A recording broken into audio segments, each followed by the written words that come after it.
ఇంకా మూడొద్దులల్లా ముచ్చటగా మూడొద్దులు అంతే. 4వ తారీఖు నాడు గీయాళ్ళకు తెలుస్తుంది అధికారం ఎవరిది ప్రతిపక్షం ఎవరు అని. గెలిచినోళ్ళు సంబరాలు చేసుకుంటారు, ఓడినోళ్ళు సప్పుడే కూకుంటారు. అయితే ఓడినా గెలిచినా కొందరు వేరే వేరే ఆలోచనలు చేస్తారు. ఎమ్మెల్యే ఎలక్షన్ల రిజల్ట్ తర్వాత తెలంగాణలో ఏమైందో ఇప్పుడు ఏపీలో కూడా కాబోతున్నదట.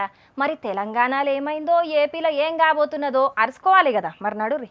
దేశ రాజకీయాలందు ఏపీ రాజకీయం వేరయ్యా అని ఉత్తగనే అనలే. మరి ఎలక్షన్ల నాడు ఈవీఎంలు వలగొట్టుడు, లొల్లులు పెట్టుకునుడు సినిమా కంటే ఎక్కువనే అయినాయి పంచాదులు ఏపీల. ఇక మరి ఎలక్షన్లకే గింతైతే రిజల్ట్ నాడు ఎంతైతదో, ఎంతమంది పోలీసోళ్లు లాఠీలకు పని చెప్తారో అని మాట్లాడుకుంటున్నారు బయట.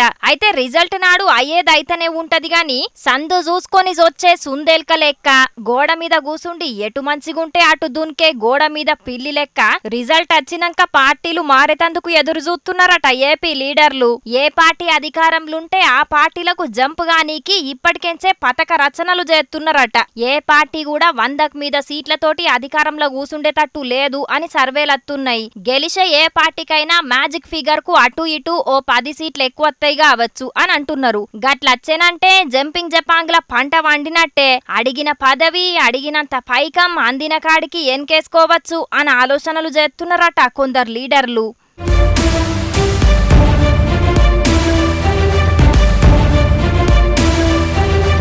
ఎట్లయినా అధికారంలోకి రావాలని పార్టీ అధినేతలు చూస్తుంటే ఏం చేసినా అధికార పార్టీలనే ఉండాలని ఎమ్మెల్యేలు చూస్తున్నారట. గట్ల ఎవరు గెలిస్తే దాంట్లకు జంపింగ్లు బగ్గనే గానున్నాయట ఏపీల. అటు కర్ణాటకల గాలే గాని ఇటు తెలంగాణల కారు పార్టీకెంచి అధికార చెయ్యి పార్టీలకు జంపింగ్లైనాయి. రాజకీయంలో పదవులుంటేనే కదా పనులయ్యేది. కానీ గిట్ల జంపింగ్లు చేయకుండా ఏదన్నా చట్టం చేస్తేందో కదా.